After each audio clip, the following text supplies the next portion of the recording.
बारामतीत ओबीसींचा एल्गार मोर्चा। ओबीसी नेते लक्ष्मण हाकेंच्या उपस्थितीत तहसील कार्यालयापर्यंत रॅली। ओबीसी बांधव मोठ्या संख्येने रॅलीत सहभागी।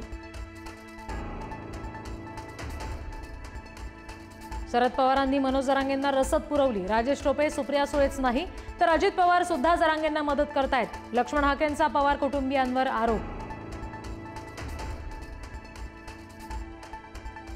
सरकारच्या जीआरमुळे ओबीसी आरक्षणाचा चोथा। मराठ्यांचं कुणबीकरण सर्वोच्च न्यायालयाला मान्य नाही। असे जीआर काढण्याचा अधिकार सरकारला नाही। लक्ष्मण हाकेंचा हल्लाबोल।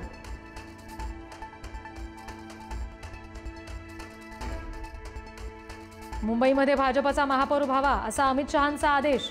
मुंबईमध्ये अमराठी महापौर करण्याचे भाजपचे प्रयत्न। संजय राऊत यांची टीका। शहांच्या वक्तव्यावर शिंदे गप्प का? संजय राऊत यांचा सवाल।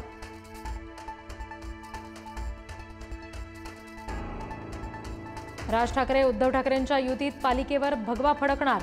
खासदार संजय राऊत यांनी व्यक्त केला विश्वास। मुंबई पालिकेवर मराठी महापौर बसवणार। राऊत यांचं वक्तव्य।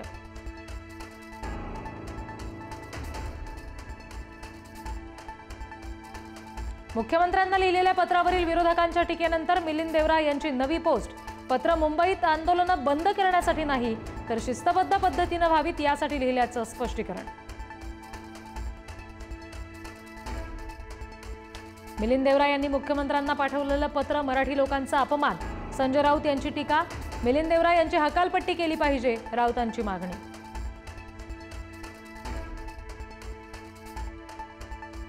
माढ्याच्या कुरडू गावात मुरुम उपशा विरोधातील कारवाईत अडथळा आणणाऱ्या 15 ते 20 जणांविरुद्ध गुन्हा दाखल। कारवाई थांबवण्यासाठी अजित पवारांनी महिला आयपीएस अधिकाऱ्याला फोन केल्यानं गाजलेलं प्रकरण।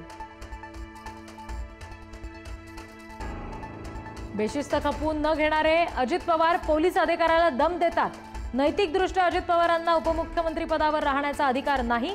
संजय राऊत यांची टीका। ऐन गणेश विसर्जनाच्या तोंडावर वाहतूक पोलिसांना धमकीचा मेसेज। मुंबईत 34 गाड्यांमध्ये मानवी बॉम्ब असल्याची धमकी। 400 किलो आरडीएक्सचे स्फोट घडवत 1 कोटी मुंबईकर मारण्याचा इशारा। पोलीस सतर्क।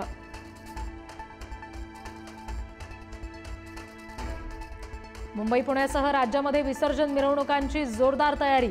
अनेक ठिकाणी डॉल्बी आणि लेझर लाईट वापरण्यास बंदी।